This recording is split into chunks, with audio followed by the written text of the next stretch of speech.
Hi, I'm Christina.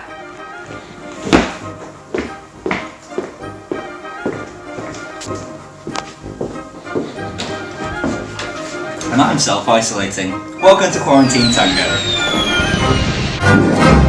Hey, so we've now sort of looked a little bit of walking, we've looked a bit at our intentions. So what we want to start doing now is we want to look at the two different types of basic, okay? So we have our 6 and our 8 count basics, okay? Now, the main difference between this is a move that we call the cross. And what we're going to do today, we've all done these moves before, and if you haven't, like, they're not too hard to pick up. I know you've done that walking. We're going to talk about the differences of how to get into these different movements, okay? So we'll start off just showing you the 6 count basic, okay? And we'll do this in a little bit of an open hold just so you've got the space to sort of see where we are. So we're starting off, leaders going back with their right, followers forward with their left. We go side, forward across our partner, forward, side, together, okay? Now, what we've done there, I've been really cautious that when I go outside of Christina's step, that I make sure that our chests stay connected. The last thing I want to do is go 1, 2, 3 and keep my chest straight forward, because then I end up just pushing her with my shoulder, and then it doesn't become sort of a dance anymore, it just becomes me sort of dragging my partner around. So instead, I want to go 1, 1. Okay, a couple of things to point out from that just before you carry on is we talk about drawing lines between our feet, okay? So when we take these first 2 steps, what I want to do is show this left foot to my right before I then extend outwards. What I don't want to do is just go in a diagonal line and just go, okay? Same for us, the followers as well. Like we said in the class, you have to always touch the ankle before you go anywhere. So you go front, you go like this. Whoop. Okay. Did I? Yeah. Yep. Okay, so sorry for the little glitch in the video.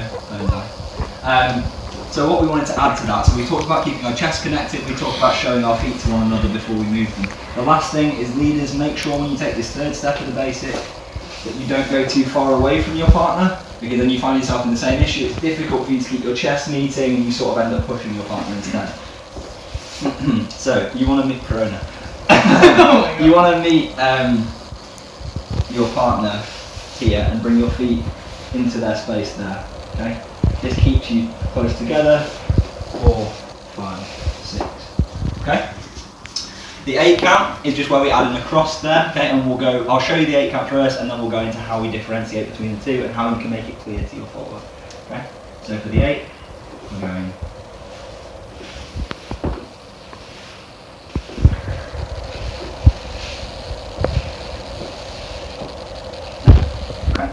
So, what's the difference between the 2 of them, okay? The 6 count basic is entirely based on walking, so it's the 3 steps that we talk about in Tango, being forwards, sideways and backwards, okay? So all we're doing as a leader is we're just going backwards, sideways, forwards, side, together, okay?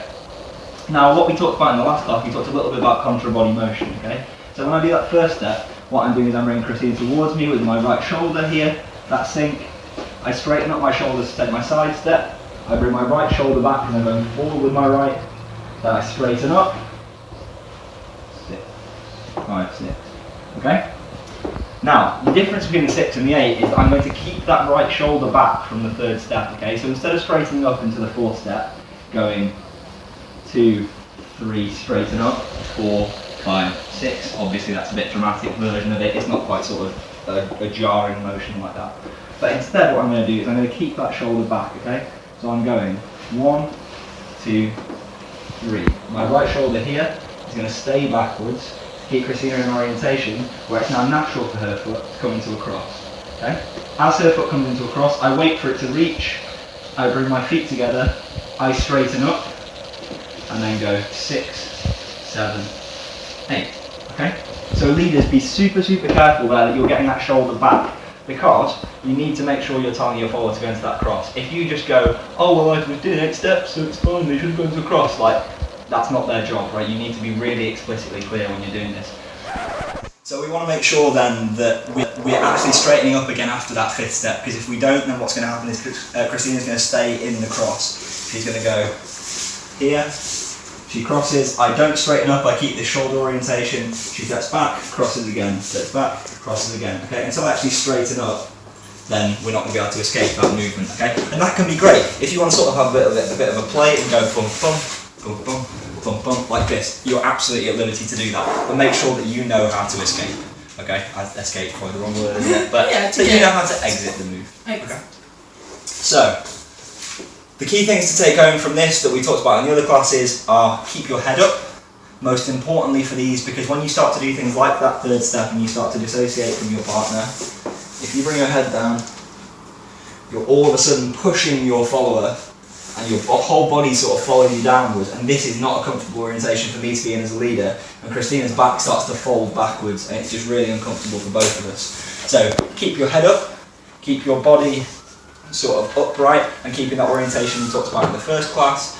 We're slightly leaning forwards over our body, we're keeping our intention that we spoke about in the last class, and then we can see, I'll put some music on, and we can see how we can shift between the two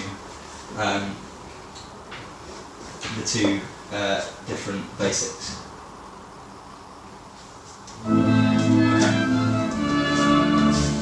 So I give this intention to start with, tell Christina I'm going this way, we can go. Des multiples dalles, un escalier droit, une vieille montagne, et me voilà chez moi. Un lit de gondole, une table de guindois, une lampe à pétrole, et me voilà chez moi. Laisse-moi prendre le cœur de fenêtre, et que mon cœur est dans le fond malheureux.